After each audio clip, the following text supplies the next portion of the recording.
This is our black alignment, y'all. Black equals too high, right? So anytime we call black, we know we lining up with too high safeties, period, right? We know we lining up with too high safeties. All right, cool. So black, this is too high. All right, cool. Now from there, I want to kind of build in my rules. Now you say that you kind of want to run like a cover two type of thing, right? So let's say for you, your default is basic cover two for black, right? Okay, so let's say we got here, we got kind of like flat players, right?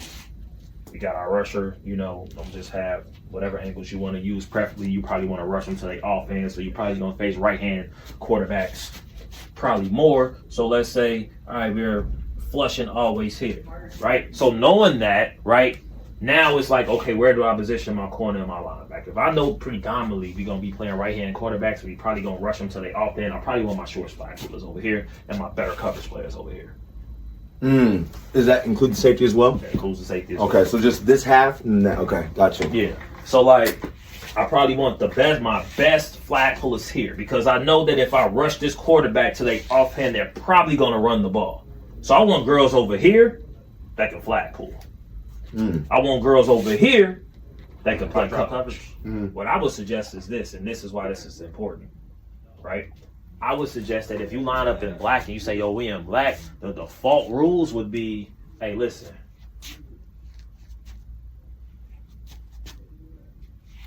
Right? So that's damn near like quarters type, right? Like, listen, deepest route to your side of the field, deepest route to your side of the field, deepest route to your side of the field, deepest route to your side of the field. Now, how would you be able to teach that to girls just from a standard position? You tell them, hey, listen, this is a divider.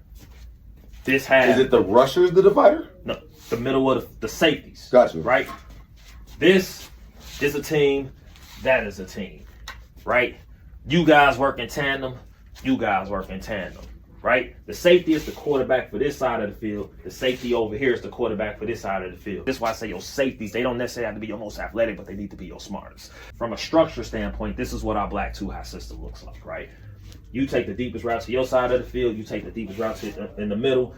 You take the deepest route there. You take the deepest route there. Now, why is that important? You got to teach them keys. Don't just line them up. This is where I mean when we talk about we don't want them guarding grass at all. We want them learning how to play football and to read keys. So how do I teach that, right? Corners, you are responsible for one. Safeties, you're responsible for two. Safeties, responsible for two. Corners, responsible for one. That's how I teach that. Linebackers, you're going to split the difference, right? So it basically, it turned into man. It can turn into man. Right? However, how does that turn into man? If they go vertical, right? So now we know, okay, we in zone, but we also know that from a too high structure, but we also know we got built-in rules in that. If my one go vertical, I'm vertical all the way. It don't matter if she run a post, a corner, we on that all the way through, right? Same thing from two. I'm over two, I'm read two. If they go vertical, I'm man to man all the way. Period. Regardless of the fact. What do you consider? Okay, so if they want to go, if they run a post, you said you're with them. Yeah. Now, what they run a dig? If they run a dig, we'll get that up because we're not gonna stop everything anyway. But my guess is this: if this person is a dog, if that person is a dog and she can knock off her spot, that dig route ain't getting open. That dig right now, she's not gonna be able to throw that dig if I'm consistently getting pressure, right? Even if it's not even a sack. It's not even a hurry. Even I just push off her spot. And she got to move off. And she got to do all of this or whatever. I'm not anticipating you being able to throw that dig anyway. Right? Now, let's say she is throwing that dig, right? She is able to hit it. Then, now we adjusting. So now that goes with tags. But we'll get in that in a little bit, right? So I want to put dig over here in that. So I can have that as a footnote. But this is our base rule, right? You're probably like, all right, what happened if they go trips? All right, well, your linebackers, they can combo three, right? What that mean by that? Let's say you got a three over here. They run out. What you think she got to do?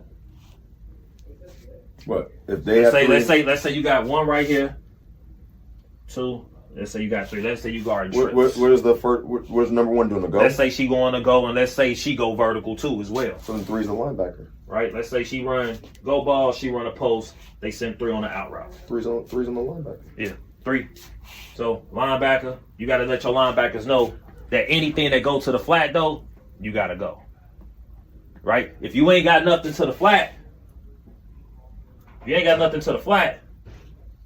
right? You off of that, now you can kind of become a hole defender.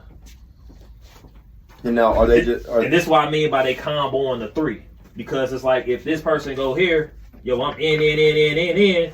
They can come down, they can wall that off, and now they can become a hole defender. So now what that looks like, let's say you got this quarterback, she moved off the spot, the Russian moved off the spot, she going here. You got a +1 down there too to help out with the quarterback if she decides that she'll run. So I think how you want to structure your defense is where your corners and your safeties, they're the ones who are predominantly your coverage players, but your rules can kind of mask what it looks like you're doing on the back end. But these 2 people right here, you can find the excuse to make them your best players. They gonna be involved in the game way more. From a personnel perspective, you don't necessarily need your best athletes at corner and safety. If you structure your defense right, just make sure you got your smartest players there. Make sure your best players are here, and then you can figure it out. Now, you don't want to throw away the safety position, you know what I'm saying? But figure out who's smart enough to, if I say, hey, listen, when we run this defense or whatever, you're gonna be reading 2. When 2 goes vertical, all you got to be able to do is read that vertical route, be able to turn towards them, and just carry them the rest of the way. If you can find somebody that can do that from 10 yards, cool. You good to go. Because they don't necessarily have to be a great athlete because they already back at 10 yards anyway. But now, the better the athlete you got here, you can do more things. Like the better the athlete you got. Situation, right? This person right here, right? Let's say we still in our base rules with black, right? You got 1 receiver over here. You got linebacker over here, right? You know, we see crazy formations and flags, right? But let's say you have this is a dog right here, right? Let's say this person is a dog, getting she killing you, right? So they try to isolate her, like you said. I can still guard her within this structure. Now, depending on what you got here, right? You can bracket her with either her or her. It just depends on what you want to give up. Me personally, I try to leave my linebackers as close to the line of scrimmage as possible. I don't want them thinking too much. I don't want them having to turn and have to guard nobody vertical or nothing like that. That's why I have my 2s match verticals. Because I don't want my linebackers playing up on possibly a dog lined up over 3, and then they go vertical, and then they got to do this, right? I don't like that. So I try to make it to where my linebackers could just play so aggressive downhill. They might not play defense, but man, I need y'all to go to linebacker. This is y'all job right here, or whatever. Who I got to guard? Don't worry about that. You line up over 3. The safety gonna tell you where to go. Line up over 3. Split her in the safety. If she go in, you pass her off. If she go out, you get to the out route. If she go in or whatever, you're a free player now. You can just play. Use your athletic ability. You ain't gotta think. You just play. Now, when they're just playing, they're just watching the quarterback. Yeah, because at that point, if I ain't got no responsibility, if I'm a linebacker and I ain't got no 3, I'm free anyway. You see what I'm saying? I'm a whole player anyway. I don't have to worry about 2 because the safety got 2. So I'm in the box now. I'm just waiting on some type of work. So now they combo in 3. So let me give you a simple formation that you might see. So you screen in 1. So you rush in 1. I like to think of it like this. You got 1, 2. You got your rusher. You got your screener. You got your center. You got your quarterback, right? That's probably what you're going to see for the most part, right? Again, flag football being math. There's 7 players on the field. If I rush 1, and you got a screen 1, you got a center, you got technically 3 players. I like to call this box right here. You got 3 players in this box, and you got 2 on the outside. Theoretically, you only gonna have 2 others out here. That's just math, right? So let's say you see a team that lines up like this, and you're probably gonna see a lot of teams that line up like this, 2 by 2. My linebackers are gonna be free downhill all the time. Hey, listen, you robbing the first crosser that come across. If you see this person, jump it. You see this, jump it. What do they do? What do they do to that double end? I see that they run in double slants, right? And you know this person's job is to take the first crosser they see anyway. This is where your tags come important. Maybe you lock this corner. So man. Yeah, so maybe you tell a lock. When you tell a lock, the rule is very simple. Like, hey, listen, lock means you and man. Period. So now this is a way for you to guard that, and now this person becomes free. Right? So now this person becomes free, and now she's just playing football.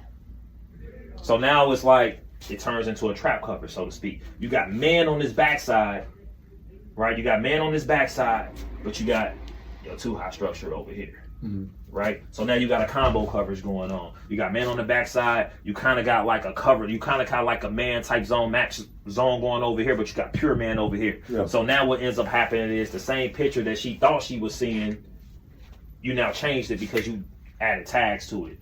So now you're not sitting here saying like, yo, we're playing cover 2, we're playing cover 4, we're playing cover 6, we in 2-man or whatever. It's like, no, you are adjusting on the fly to what people are doing based off tags. Right? So listen, corner, you lock. Everybody else, their jobs don't change.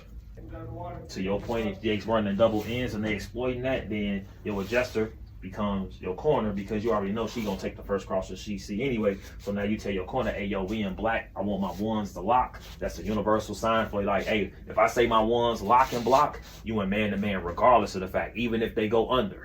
Right? So now they know, all right, cool. I hear lock at corner. Hey, yo, we in black, but A1's lock. All right, bet. So now I see that slant. I know I'm locked. Now I know I'm in man-to-man defense, so now I'm driving on that. So now, again, this too high structure that you talk about that morphed into something else. Just off that one simple tag. So you're never really in conflict. It's just a matter of when you are in conflict, your tags help you adjust to the conflict that you might be seeing. Mm-hmm. Does that make sense what I'm saying? Makes sense. Let's say these are tags. Lock equals man. Lock equals man. And you can lock anybody. Let's say this 2 is just killing you, right? And she just killing you underneath. Mm-hmm. Right? She just killing you underneath. They putting your linebacker in conflict. I will prefer to adjust my safeties before I adjust my linebackers because remember, I don't want the linebackers thinking. I want them doing the same exact rule on every defense that we do. So let's say this 2 is just a killer, right? And it's their best player. And when I say by 2, they just move her around. They don't always line up in the defense. The quarterback ain't got a great arm, so she can't get the ball out there. So they just use her down here. Lock 2, right? So she already knows now she playing man-to-man on 2, right? Mm-hmm. But the other part is this. I might add another tag for the safeties. Let's say I say roll. Right? Mm-hmm. It's for the safeties. So what does that look like? That means instead of her being down there, she's going down here. Right? And now we going to play the game this way. Or whatever. Right? Her rules are the same. She's locked on 2, but her rules are the same. Now, why is that important? You're probably like, but damn, I'm going to give up all this. We going to send one on a post. We going to send this person on a post. We gonna send one on this backside on a post. Mm-hmm. All right, cool. If they want to do that, that's a very low percentage throw, right? So you think, oh, they got the middle of the field open because guess what? They playing cover 2 and now they brought this safety down. Nah. All right, cool. Because her job already by default is I gotta take, if one go vertical, I'm going vertical. Mm-hmm. So you think that's open. But you're really throwing into a trap. It's really man-to-man defense on this side. You still in your black 2 high structure, but you just rolled this safety down and said, all right, beat me over the top. I dare you, or whatever. If they can, they can. But my guess is, depending on what you got shaking, they probably can't.